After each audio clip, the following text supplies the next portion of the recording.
Российскую делегацию возглавляет заместитель председателя Комитета Совета Федерации по обороне и безопасности Евгений Серебренников, являющийся также заместителем сопредседателя комиссии по сотрудничеству Народного собрания Парламента Республики Абхазия и Совета Федерации Федерального собрания Российской Федерации.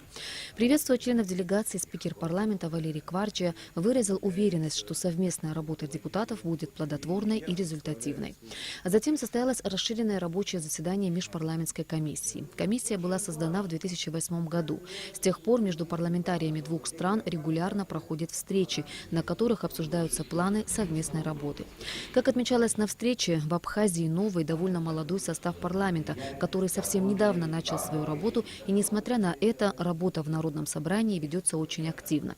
Первый заместитель председателя Комитета Совета Федерации по обороне и безопасности Евгений Серебренников поблагодарил за возможность вновь побывать в Абхазии.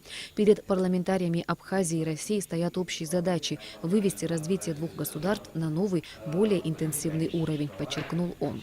Благодарю вас за возможность вновь побывать на абхазской земле, вновь ощутить абхазское гостеприимство, вновь повстречаться с коллегами и товарищами из парламента Абхазии для того, чтобы в очередной раз рассмотреть в целях разрешения те вопросы, которые стоят перед нами в нашем едином порыве вывести развитие наших государств и России, и Абхазии на новый уровень более интенсивного развития.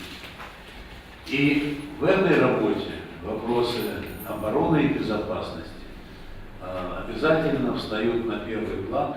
Председатель Комитета по обороне и безопасности парламента Абхазии Илья Гуния отметил, что в рамках работы комиссии должны решаться все вопросы, по которым возникают разногласия.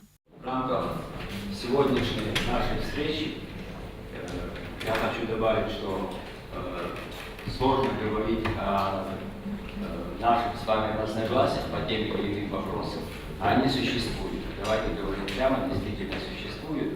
Поэтому, я думаю, в рамках комиссии мы можем их оговаривать, и мы можем находить пути выхода. Затем членов делегации Совета Федерации принял президент Рауль Хаджимба.